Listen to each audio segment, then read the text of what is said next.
Department of Transportation reported the opening of crew change hub for Filipino seafarers in the country, and I quote, "Department of Transportation conducts first crew change operations at the port of CAPINPIN in Bataan. Strengthening its commitment to make the Philippines an international crew change hub, the Department of Transportation, through its maritime sector, conducted the first crew change operations outside Metro Manila at Port CAPINPIN in Orion, Bataan today, the 5th of September 2020.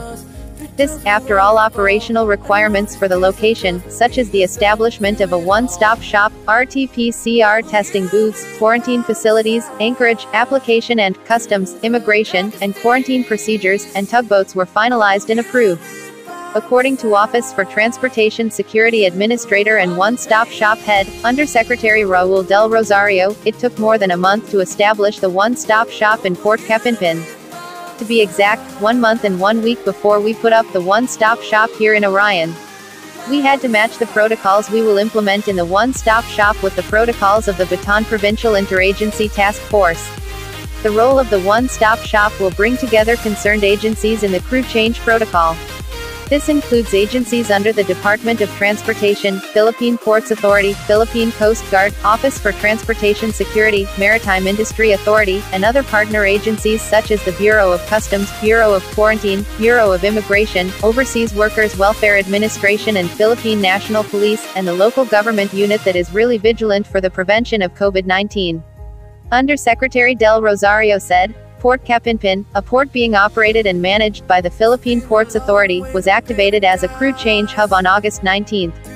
The activation of crew change hubs was directed by Department of Transportation Secretary Arthur Tu Gaudet to help address the global need for fresh crew of ships, and to ensure the health, safety, welfare and employment of seafarers as they can only serve on board a vessel without leave up to 11 months based on International Labour Organization 2006 Maritime Labour Convention.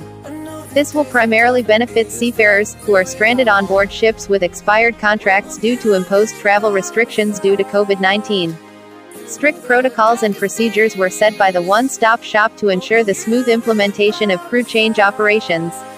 Prior to embarkation, seafarers are required to undergo RT-PCR testing 72 hours before boarding.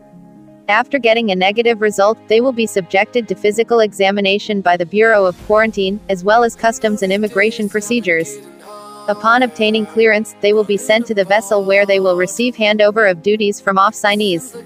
On the other hand, off-signing seafarers are required to undergo customs, immigration, and quarantine procedures on board vessel. Once fully cleared by authorities, they will be sent to the port for disembarkation, debriefing, RT-PCR testing and quarantine. To further help seafarers, Philippine Ports Authority General Manager J. Santiago said that the Philippine Ports Authority is currently constructing a 100-bed quarantine facility at Port CAPINPIN, which may be used by seafarers waiting for the result of their COVID-19 test. We are now constructing a 100-bed quarantine facility that can be used by our seafarers waiting for their RT-PCR results. Accommodation is for free. This facility will be completed in less than a month. Funds used to construct this facility is part of the 100 million Philippine peso donation from the Lopez Group of Companies, Philippine Ports Authority General Manager Santiago said. Meanwhile, according to Department of Transportation Officer in Charge Assistant Secretary for Maritime Vice Admiral Narciso Bingson Jr., aside from the one-stop shop, the COVID-19 molecular laboratory at the Port of Manila has also been completed, and is now just awaiting accreditation, license from the Department of Health. This molecular laboratory can service the requirements of the Port of CAPINPIN, and can release testing results in 24 to 48 hours. Our crew change hub operations are very good because it is now complete. The Philippine Ports Authority has also put up its own molecular lab capable of testing 2,000 samples. That's not exclusive to seafarers. They can also open it to walk-ins. We can release the results within 24 to 48 hours, depending on the volume of samples. Assistant Secretary Bingson said, in August, a total of 3 crew change hubs were activated by the Department of Transportation, which are located at the Port of Manila, Port of CAPINPIN, and at the Subic Bay Freeport Zone. Other ports for activation include Batangas, Davao, and Cebu.